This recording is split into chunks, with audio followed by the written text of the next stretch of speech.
السلام علیکم ورحمت الله وبرکاتو. زه یم ستاسو ورور ولی الله یو ځل بیا د پښتو ټک یوټیوب چینل له طرف نه ستاسو په خدمت کې حاضر یم. په نننۍ ویډیو کې به تاسو ته راښیم یو داسې ښایسته اپلیکیشن چې د هغې په واسطه تاسو خپل له موبایل استعمال چې دی هغه ډېر اسانولی شئ. مطلب خپل په موبایل کې تاسو یو داسې سایډ بار ولګوئ چې تاسو کوم فیورټ ایپس چې دي، مطلب کوم هغه اپلیکیشنان کوم چې تاسو زیات استعمالوئ، نو هغه تاسو ته ډېر په اسانه طریقې سره ستاسو د موبایل په هوم سکرین باندې ډېر په اسانه میلاو شي. مطلب تاسو سره په موبایل کې دنیا شی ایپس، نو تاسو بیا یو اپ پسې بیل ګرځئ. مطلب ستاسو نه چارج هم ضایع کیږي، دې سره ستاسو نه وخت هم خرابېږي. نو ملګرو ویډیو تر اخره پورې وګورئ، ویډیو سکپ کوئ مه. خو دې نه مخکې تاسو ته درخواست کوم که تاسو زموږ پښتو ټک یوټیوب چینل تر اوسه پورې نه یې سبسکرایب کړی، یا ورسره سبسکرایب کړئ، خوا کې د غنټۍ نشان هم کلیک کړئ چې زموږ نوي ویډیوز اپډیټ تاسو ته په وخت باندې در رسي. نو ملګرو دې لپاره به تاسو ته د اپلیکیشن ضرورت وي. دغه اپلیکیشن لینک چې دی هغه موږ تاسو ته په ډسکرپشن کې درکړی دی.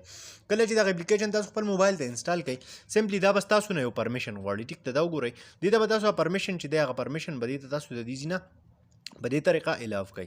کله چې دې له تاسو پرمیشن ورکړو، په دې کې تاسو سره فایده څه ده، په دې کې تاسو سره سکرین ریکارډر هم خپل لازم. ټیک ده، دا وګورئ تاسو کم نوټس چې دي، هر څه چې دي هغه تاسو سره به دې ځای کې دې ځای نه راتللی کویک ایسس. دا وګورئ، دې نه علاوه دا تاسو خپله ایډیټ کولی هم شئ. کوم اپلیکیشن یا بل څه دي یا پکې تاسو د دې ځای نه څه کولی شئ، دا جمع نشان چې راکړی دی د دې په ذریعه پکې تاسو هغه لګولی شئ. دا وګورئ تاسو د دې ځای نه دا هر څه تاسو کولی شئ. دغه شانتې کم ویدر چې دی، نیوز چې دي، یا کم نوټس چې دي، دا ټول پکې تاسو ته د دې ځای نه میلاویږي. دا وګورئ کم ګایډس چې دي، هر څه چې دي هغه تاسو ته د دې ځای نه څه کېږي، میلاویږي. دا وګورئ لانګ پریس کوئ په دې آیکون باندې. مثال په طور تاسو کتلی وي څنګه چې په آیفون کې هغه بټن وي، دغه شانتې تاسو سره خپل په موبایل کې یو بټن راشي. دا وګورئ تاسو دلته کې ما سره څه دي، دا بټن رالل.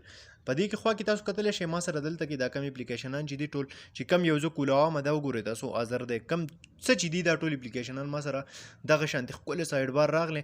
د دې ځای نه زه په اسانه طریقې سره هغه چې دي هغه کولاولی شم. څنګه چې په آیفون کې خلک کوي، آیفون کې که تاسو کتلی وي دغه شانتې یو بټن وي، د هغې په ذریعه باندې هغه په اپلیکیشنان هر څه دي هغه استعمالولی شي.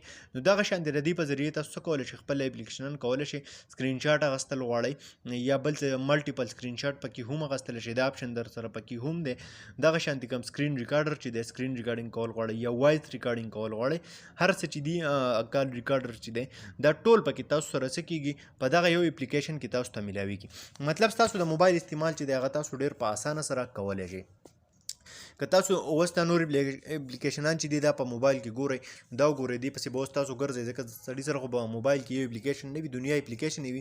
نو د دې سره څه کېږي، ستاسو ټایم چې دی هغه ضایع کېږي. نو د دې اپلیکیشن په ذریعه ستاسو ټایم چې دی هغه به تاسو ته بچت کېږي، بل ستاسو د موبایل نه به یو یونیک لوک ورکوي، یو نایاب لوک به ورله ورکوي. څوک چې هم دغه شانتي وویني نو خلک به درنه هر څوک تپوس کوي چې دا تا څنګه کړی دی، هر څوک به درته حیرانه پاتې شي. نو ملګرو امید لرم چې ویډیو به مو خوښه شوي. که خوښه شوي وي لایک یې کړئ، چینل سبسکرایبول مې ملګرو سره شیر کړئ. تر بلې ویډیو د خپل ځان ډېر زیات خیال ساتئ. د خدای په امان.